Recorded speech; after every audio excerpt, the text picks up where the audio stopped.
Facebook friend. Oh, no.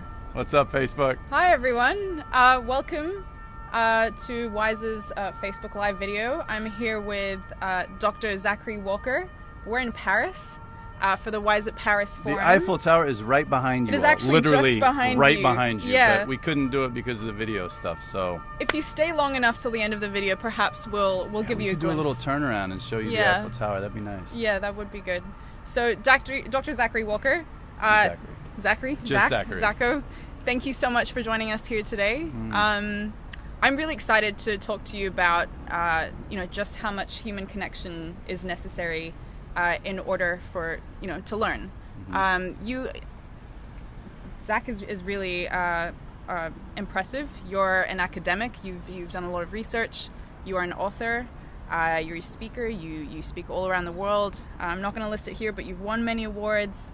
And you're an advocate for making tech accessible in the classroom and combining that with neuroscience and leadership and technology. Can you tell me briefly just a little bit about your work with the last backpack generation?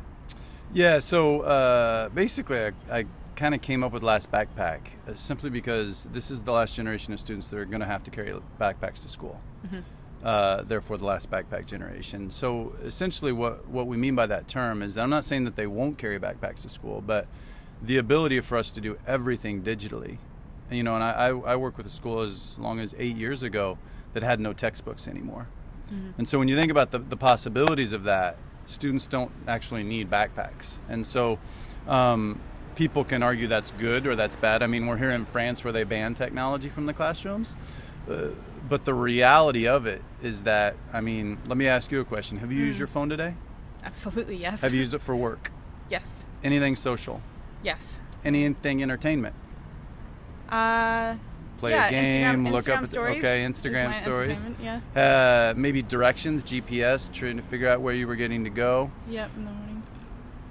They're such an integral part of our lives, right? And so we tend to think that they're bad, and yet we don't ever take the time to educate children on how to use them appropriately and responsibly. And then we wonder why they do bad things with them, right? So I'm not an advocate for tech in the classroom. I'm an advocate for the best possible learning experience. And I think the best possible learning experience often happens when we use A, tools that they use, including digital tools, but also B, when learning is accessible. And so if you were to go into your phone right now, do you know where the accessibility features are? Accessibility features? Yeah. No, I don't. So there's a whole menu of accessibility features built right into your phone. Okay. That can make a massive difference for kids with disabilities. And many of us don't even know that they're there because we don't use them daily. But it's not just about kids with disabilities. So there are features that just built right into your phone that would have cost literally thousands of dollars just a few years ago. But now they're built into your device that, for example, you can make the text a little bit bigger. Now that's not just good for a kid with a visual impairment. That's good for older people. Who just have trouble seeing. We're not just talking about kids. We're not just talking about kids. We're talking about all individuals. Things like speech to text and text to speech. All that stuff is built right into your device now. And why would we not take advantage of that to make learning, more powerful?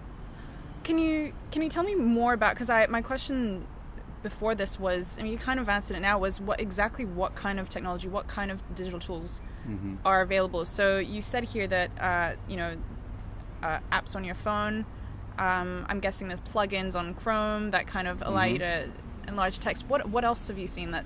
So my question for that is, again, I'll go back to kind of what I said a second ago, is let's just use what the kids are using. Okay. So for example, and this is why when I work with teachers, when I work with schools, we always start with what they already have. So GPS, we talked about that feature earlier. Yeah. How could we use GPS in a lesson on languages? On languages? Yeah, on languages. Geography. There's a trend. I don't know. So let's say you're reading a story and the character travels. Could you follow the journey of the character on your GPS that they're taking in the story? When you do that kind of thing, it makes it more relevant and more interactive, right? And so one of the big things we know about education is lessons are good when they're relevant. And so for a student to say, oh, that's where he went, and that, you know what I mean, and now they're playing get a it. sense of So let's talk, how could we use the GPS for math? Mm-hmm. You could look at latitude, you could look at longitude. There's all kinds of things you could do when you're calculating distances and so on and so forth. How could you use it for science? I mean, you could look at the topographical maps on the GPS. You know what I mean? So every single thing that we teach, let's tie it back to what they already have. Yeah. So perhaps we're talking about Chromebooks, but perhaps we're just talking about what are they carrying in their pocket. Let's start with that and then build from there. And so one of the kind of things that technology does is it creates accessibility for, we talked about here, for people who, find it hard to read, or certain disabilities. But what other things can technology do? What kind of other bridges can it make into the classroom? What other problems are they solving? Yeah, I think the thing to remember with technology, right, is that when we complain about technology, we never complain about pencils. Mm-hmm. When pencils came out, that was a new technology. You know what I mean? And so cars. We don't complain about cars, but cars were a new technology when they came out. Mm-hmm. And so part of this, and if you look at Gartner's hype cycle, essentially what we talk about, when we talk about new technologies, things are really, really hyped, and then they fall off, and everyone kind of talks about it. So when you look at technology and education, and you go all the way back to the typewriter, when the typewriter was like starting to come of age, there was an article in the Journal for Teacher Education, and one of the quotes in that article is, "We have to get rid of this." Mm-hmm. You know what I mean? And so when we think about technology, what else can it do beyond accessibility?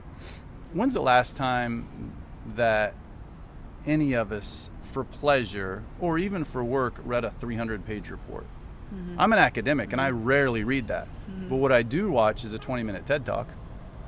What I do watch is a really interactive presentation that someone has put together. Or a really good infographic. A really good infographic. Yeah.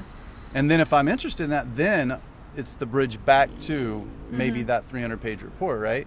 But what we have to understand, and this is something that I think we need to make sure that we are really cognizant of in education, is this is not a digital economy. This is an attention economy. Yeah. And the economy is based on attention now. So if I can get your attention, that's the most important thing to me as a consumer, as a teacher, as a business. Yeah. Do you know what I mean? And so the tools to get people's attention are on their phone. Don't you think there's something I want to explore here is the opportunity cost? Especially with younger kids spending more and more time looking at a screen, and I think this is something that perhaps parents might intuitively kind of know, is that learning by physically doing something and physically being near someone, there's a lot of value in that. And I want to bring up something that I read. It was a research paper last year by Marcus Holmes, and it was about international diplomacy. Yeah. And he looked at the neuroscience of that and why diplomats insist on meeting each other in person in order to kind of read each other's kind of, different behaviors. The nonverbal communications. The micro behaviors. Like, I don't know what all those people are thinking right now. Yeah. I'd like to, but I don't. Right. It's a very real thing. Yep. And for that to happen, in order for a good outcome, to come out of it, I see some connections to education and absolutely. What do you think?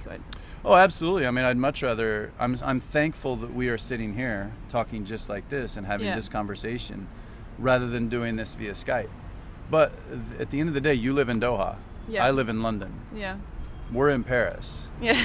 Like, the only, it's for lots of occurrences, it's impossible for us to be physically present. And so, I know one of the things, the whole idea of opportunity cost is an interesting one, because, as someone said yesterday, we build elevators and then we go to the gym and take the treadmill. Mm-hmm. We do this all the time. I mean, we as humans have so many interesting things that we do that just don't make any sense, right? Yeah. I'm not saying that every class, every day, all day should have phones out. I'm not saying that at all.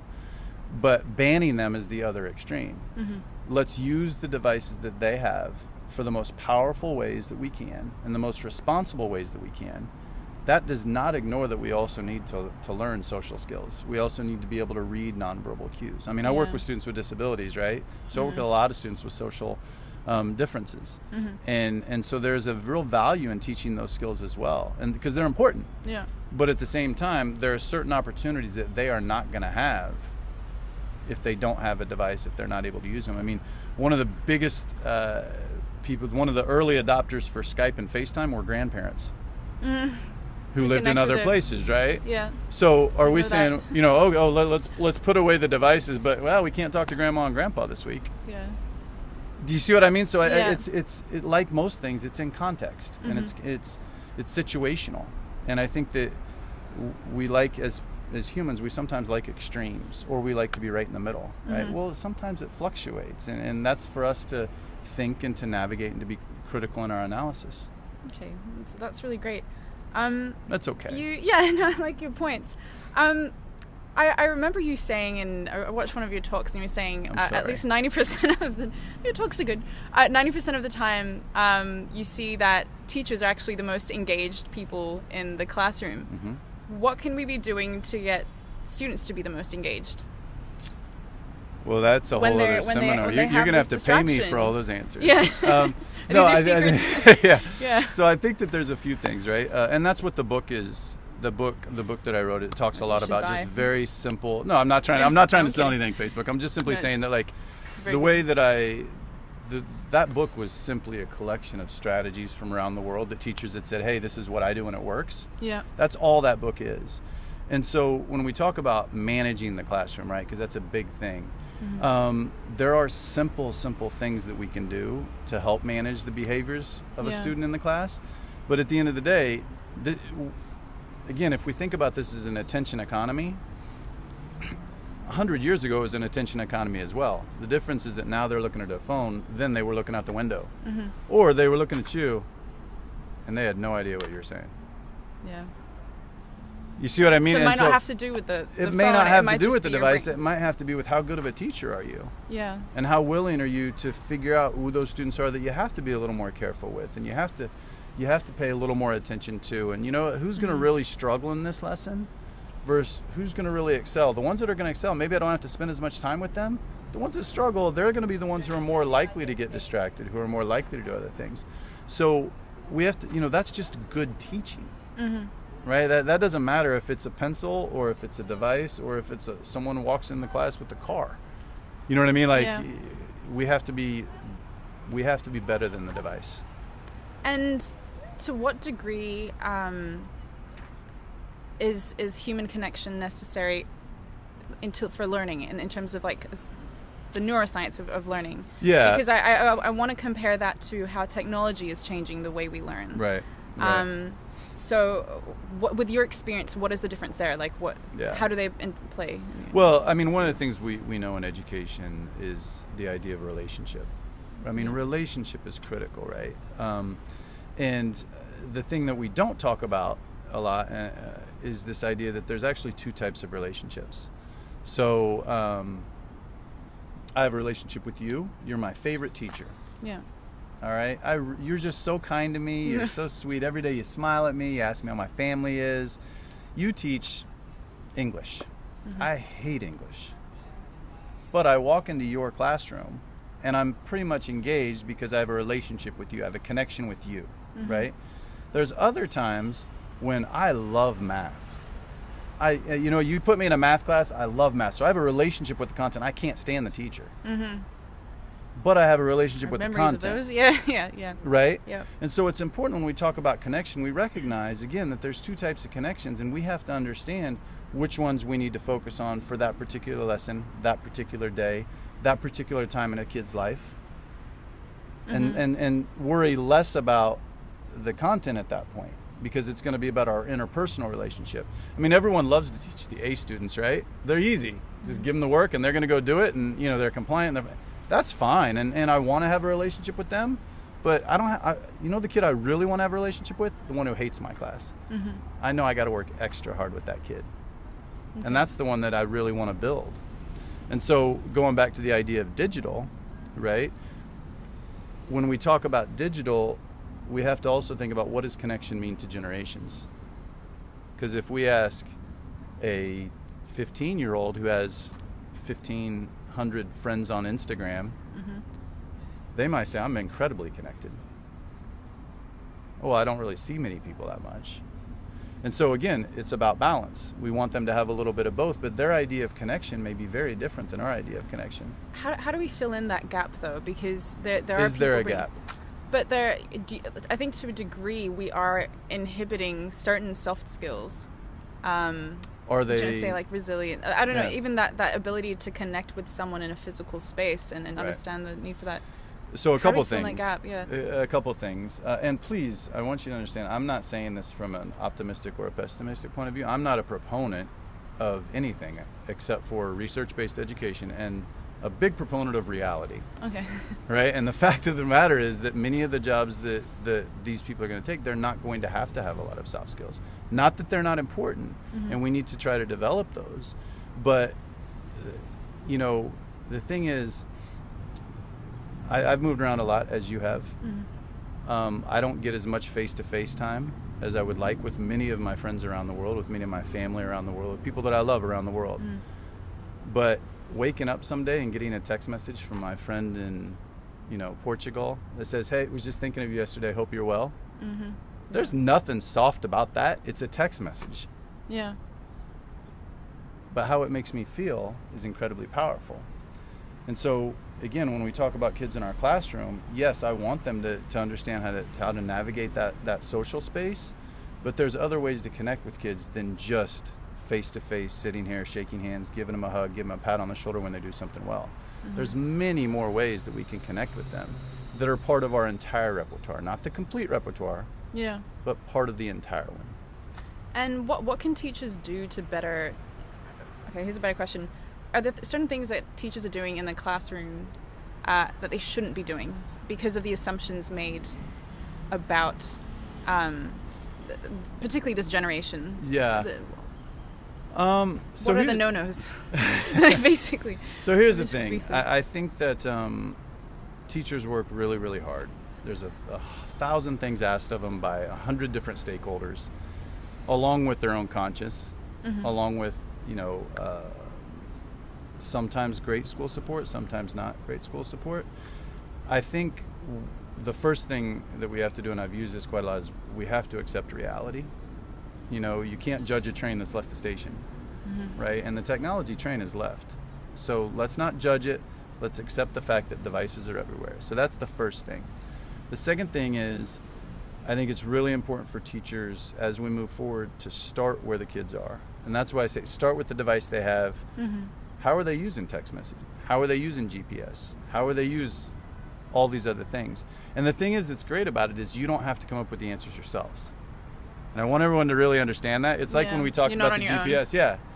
I asked you, so I'll sit in front of a class of students and say, you know what? How could I use Instagram to teach this lesson? And they will come up with amazing ideas. I don't have to do it all myself. And so going back to one of the things you said earlier, one of the questions I often ask teachers is, who works hardest in your classroom? And if it's you as the teacher, you're doing a disservice to your kids. So one of the no-nos, so to speak, would be give up a little control. Stop feeling like we have to be in control of everything. Now, from a school leader perspective, right, we also have to understand as school leaders that, you know what, a couple of things, there are going to be a couple of kids that are going to break rules with social media. There are. So when it happens, you deal with it. And you move on, just like a kid that gets in a fight. But one of the biggest things that I see in schools, and I think this is a really, really critical point, is if two people get in a fight, they don't suspend everyone from school. They don't expel everyone from school. But one or two kids make a bad decision with technology, and they take away really loud, really, really powerful learning experiences from every other kid. I think that that's quite dangerous. So instead of being reactive, let's be proactive. Let's put a policy in place. First time, it's a warning. Second time, this happens. Third time, you know what I mean? But whatever it is, and then we don't get mad. You chose to use your device. You know that what should happen, or you chose to use it inappropriately, or you know what, you're using it, and that's fine today because we're using it as a class. And finally, this will be your last question. But what? How are we doing on Facebook? What future do you see, with other technology, and a lot of people talking about bringing artificial intelligence into classrooms, personalized learning. What are your thoughts, and what future do you hope to see? What are you? Yeah, so I mean, I think the first one is, again, let's go back to accessibility. I mean, there's 60 million girls, I think that is the most recent statistic that I read, that are not in school. Yeah. Right? So how can we take learning to them? There's 1 out of every 5 kids in the world is impacted by violence.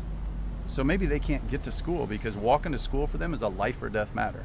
So how can we get learning to them? Right? So I think there's that kind of macro level accessibility, just getting education out there with technology. Getting everyone on board. Yeah, but then I think at a very local level, I think there's a ton of potential with AI, AR, and wearables. We already have apps that, like, if you're wearing a t-shirt right now, I can put my AR phone up to it and it will show me the digestive system, right?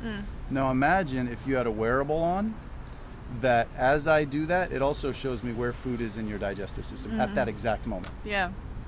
Think about how powerful that is. I mean, you're much younger than I am, I'm sure, but I learned digestion and biology out of a textbook that was probably 10 years before that had pictures from some other state in a kid, from someone that I never knew.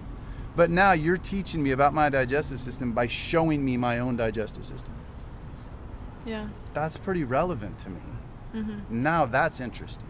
Yeah. And it's not that disconnected. It's actually more connected to your absolutely sense of it's self. incredibly connected. Yeah. And so I always talk about the 3 R's, right? Relationship, which we talked about earlier, relevance, which is, it has to be relevant to me. I mean, how many times did you ever ask, why am I learning this? Yeah. Right? And so when you start doing lessons like that, it becomes much more, this is why I'm learning it, because I'm looking at my own digestive system right now. And then the third one is rigor, and we have to make it challenging. Okay. And so I think, for one small example on that, one practical example is, giving your kids the assignment, you have to show me that you know this, but you can't use PowerPoint. Any other type of technology you want to use. That's a really challenging assignment for a lot of kids because we've conditioned them that PowerPoint's the only way to show something. So how do you approach rigor then? Is it to go against the grain, like in this? Well, sense? so it also depends on how you define rigor. I define rigor as making them think. And so, the whole, one of my favorite sayings is from a physics teacher back in the U.S., and he says, don't worry, be vague. Okay. So give vague instructions. And make it a little bit more difficult. Yeah, let them try to figure out what they have to do, because what are they doing during that time? They're thinking. And ultimately, isn't that what we want them to be doing? Yeah. And then we guide them to think, in appropriate ways, hopefully, and in responsible ways, but more than anything, we have to get them thinking instead of just memorizing and repeating. That's wonderful. Zachary, what if people want to learn more about you and the work that you do, where can they find you? So on Twitter at Last Backpack, that is the most easy Twitter account, and then my website is, what is my website? Lastbackpack.com? No, it's drzacharywalker.com. Okay. Yeah, anyway, yeah. So that's where you can find me, and that's the easiest way to go. Well, we might post this video there. That'd be great. Who knows? Please do. But only if it's good. Hold on. Yeah, Edit it out first. Yeah. Edit it out first. Yeah. So. And is there any upcoming kind of research or work that you're doing? What are you doing next? Yeah, so very lucky. I'm doing a lot on. I do a lot of professional development. With teachers. I'm doing a couple of really interesting workshops on leadership and how we lead teachers now. And then my daily work at UCL, I focus on leadership programs for inclusivity. So we'll have it's really cool. We're developing a graduate degree program on inclusion, international leadership for inclusion. Wow. So how do you impact your community, or no matter where you are, for inclusive matters? And that, again, that's not just disability, that's race, that's gender, that's all those things. So some exciting work. And I enjoy it. I have fun. I hope we get to do another one then, so you can share that work. That'd be great. Thank you so much for your time. Really, really appreciate it. I want to thank all of you for watching this as well. I really, really wish I could announce the summit theme. So for those of you that don't know, the WISE Summit is going to be in November this year, from the 19th till the 21st. I hope to see you there. I hope to. It'll be very big. It'll be in Doha. And we're actually going to announce the theme in 2 hours here in Paris. But I can give you a clue. because it has to do with something about what we just talked about here. So stay tuned and stay on across all of our channels, and you can see the theme being revealed in a couple of hours, actually. Isn't it amazing how we use technology to communicate? Yes, yeah. It's crazy, isn't it? And yeah, look forward to seeing you all in Doha. Thank you for your time. Thank you. Anything else? No, I mean you can follow me on Twitter too if you want. Vesta gave Why wouldn't you? Yeah. Really. So, Thank you. Thank you so much. See you. Bye. Bye-bye.